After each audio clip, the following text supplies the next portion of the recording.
नमस्कार, आप देख रहे हैं DDR न्यूज चैनल। मैं इस समय उत्तर प्रदेश जनपद गोरखपुर विकास खंड बड़हलगंज के अंतर्गत खड़ेसरी गांव में उपस्थित हूं। मानव शिक्षा सेवा संस्थान के प्रबंधक आलोक गुप्ता जी के पुत्र शिखर गुप्ता बेकरी पर, जबकि हम सामने दिखाना चाहेंगे कि कुछ महिलाएं यहाँ शिखर बेकरी पर अपना कार्य कर रही हैं, जो यहाँ उपस्थित हो, जो बेकरी में बिस्किट तैयार किया जा रहा है वर्तमान समय में, और प्रोडक्ट यहाँ तैयार किया जाएगा, लेकिन अभी उसकी शुरुआत तो नहीं हुई है, लेकिन भविष्य में 2-4-6 महीने बाद अन्य प्रकार के बिस्किटें बनना तैयार हो जाएंगे। और हम सामने दिखाना चाहेंगे कि यहाँ महिलाएं बिस्किटें भर रही हैं, जो कि इस ग्रामीण क्षेत्र में यह मानव शिक्षा सेवा संस्थान के प्रबंधक आलोक गुप्ता जी द्वारा शिखर बेकरी प्लांट नहीं पड़ा होता तो इस क्षेत्र के लोग कहीं ना कहीं बेरोजगार होते, और यह महिलाएं कहीं ना कहीं इस बेकरी के समीप रहने वाली गांवों से हैं, जो आज इनका रोजगार इनके गांव के समीप मिला हुआ है और बढ़िया ढंग से यहाँ पैकिंग करती हैं और उनको सैलरी मिलती है या नहीं मिलती है, और किन प्रकार की उनके ऊपर समस्याएं होती हैं, जैसे उनको आने जाने और यहाँ की देख रेख में मानव शिक्षा सेवा संस्थान के सदस्यों द्वारा जो भी यहाँ कार्यरत हैं, सबसे पहले इस जो बेकरी को संचालित कर रहे हैं, इस देख रेख करते हैं, इसके मैनेजर हैं, सबसे पहले उनके पास हम पहुँचने का प्रयास करेंगे और इस बेकरी से संबंधित उनसे वार्तालाप करेंगे। सबसे पहले सर, DDR न्यूज चैनल में आपका स्वागत है।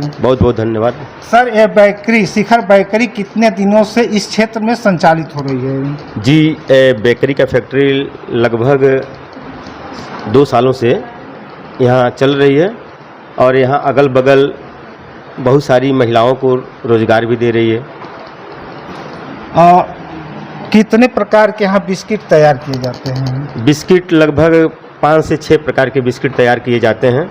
वही बिस्किट आज जिस प्रकार का आज एक प्रकार का रोज बिस्किट यहाँ आता है और पैकिंग होने का काम होता है। मार्केट में इसकी सेलिंग का क्या इस समय प्रोसेस चल रहा है? क्या लाभ चल रहा है, क्या नुकसान चल रहा है? मार्केट में अच्छा चल रहा है, अच्छी पकड़ है मार्केट में। सभी लोगों की सब लोग चाहते हैं कि ये बिस्किट मुझे मिल जाए, अच्छा लगता है। जिस दुकान पे लोग जाते हैं, लोग सबसे पहले शिखर बेकर्स का ही बिस्किट मांगते हैं लोग। शिखर बेकर, आपका शुभ नाम? सरिता जायसवाल। किस गांव से आप आती हैं? बड़हलगंज से। आपके पति जी क्या करते हैं? हमारे पति जी नहीं हैं। अच्छा, नहीं है। आपके कितने बच्चे हैं? 2 बच्चे हैं। बच्चे क्या करते हैं? बच्चे अभी छोटे पढ़ाई करते हैं। पढ़ाई करते हैं। इसके पहले बेकर्स जब यहाँ नहीं था तो आपका पारिवारिक कहीं ना कहीं आर्थिक संकट रहा होगा, तो यहाँ सैलरी पाती है तो उसमें आपके परिवार का और बच्चों का पढ़ाई लिखाई बढ़िया ढंग से चल जाता है? बहुत ही आराम ढंग से चलता है।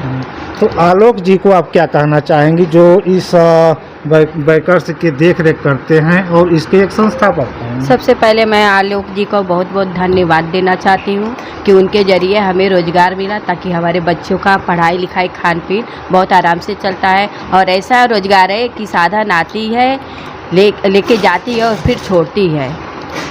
इस बेकर्स में क्या आपको किसी प्रकार की परेशानी भी होती है? कोई परेशानी नहीं है, आराम से हम लोग आते हैं जाते हैं और आराम से। किस गांव से आती हैं? बड़हलगंज से। बड़हलगंज से। देखिए, यह बड़हलगंज से आती हैं और इनके पति नहीं हैं। अगर आलोक गुप्ता इतनी बड़ी संस्था और बेकर्स इस क्षेत्र में नहीं खोले होते तो कहीं न कहीं इनके परिवार के ऊपर आर्थिक संकट रहता और यह रोज बेरोजगार रहती, कहाँ रोजगार खोजती। लेकिन इस बेकर्स को खुल जाने से आलोक गुप्ता के द्वारा महिलाओं को रोजगार मिल रहा है और कहीं ना कहीं इनके बच्चे एक अच्छे स्कूल में शिक्षा भी प्राप्त कर रहे हैं। इसी के साथ हम आगे चलेंगे और शेष महिलाएं हैं, उनसे हम वार्तालाप करेंगे। थोड़ा आप इधर आ जाइए।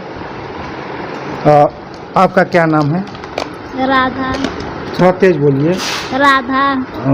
किस गांव से आती हैं? बड़हलगंज भैसौली से। बड़हलगंज से। कितने दिनों से आप यहाँ कार्य कर रहे हैं? अभी मेरा फरवरी से आ रहे हैं। इसके पहले आप क्या करती थी? कुछ नहीं, मेरी शादी हो गई थी, परिवार वाले सही नहीं है इसलिए आना पड़ा। अच्छा अच्छा।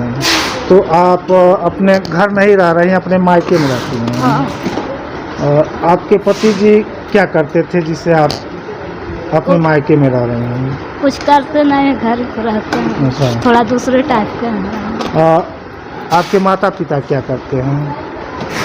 मेरे माता पिता घर पे हैं। घर पे हैं, बेरोजगार हैं कुछ? नहीं, मेरे पापा सिपाही थे, रिटायर हो गए, 5-6 साल हो गए। अच्छा। तो आप यहाँ कार्य करके यहाँ से संतुष्ट हैं? हाँ, मैं ठीक हूँ। आलोक गुप्ता जी को आपको क्या कहेंगे? मैं उनको धन्यवाद देना चाहती हूँ बहुत बहुत। इस इधर उधर दिल्ली बम्बई बड़े बड़े शहरों में घूमते थे, आज के दिन में भी घूमते। लगभग हम आलोक गुप्ता जी से एक दिन वार्तालाप किया था तो उन्होंने स्वयं बताया था, और यहाँ उनके मैनेजर भी उपस्थित हैं। एक शब्द उनसे और हम वार्तालाप करना चाहेंगे। सर, आपके संस्था से लेकर पानी आलोक आरओ प्लांट और शिखर ब्रेकर्स और गिलास पत्तल के भी फैक्ट्रियाँ हैं जो चल रही हैं लगभग, और कुछ गाड़ियाँ भी हैं जो चलती हैं। लगभग कितने लोग रोजगार इस समय पाकर अपने परिवार का जीविका चला रहे हैं? उस तरह तो देखा जाए तो परमानेंट रोज़गार की बात की जाए तो परमानेंट कम से कम 400 से 500 व्यक्ति रोजगार काम कर रहे हैं। और अलग अलग गांव में अलग अलग जगहों पे देखा जाए तो कम से कम हमको लग रहा है कि बहुत सारे लोग मानव शिक्षा सेवा संस्थान से अपना रोजगार पा रहे हैं और करने का भी काम करते हैं, 2 पैसा कमाते भी हैं और इज्जत और मान सम्मान के साथ वो अपने घर भी रहते हैं। आलोक गुप्ता का कार्य यही है, उनकी कार्यशैली यही है। आप देख लीजिए, मैंने स्वयं नहीं बता रहा हूँ, अपने खुद नहीं बता रहा हूँ, यहाँ के स्टाफ, यहाँ के वर्कर से मैंने वार्तालाप किया और आलोक गुप्ता के ऊपर समय समय पर तमाम प्रकार की बातें हो रही हैं। नज़दीक से जिसको बात करना हो, देखना हो, आकर देखे और इन स्टाफों से जो भी वर्कर हैं उनसे बात करके उनकी पीड़ा समझे, उसके बाद जो कहना हो कहे। इसी क्रम के साथ DDR न्यूज़ चैनल से मैं राम निवास यादव हूँ।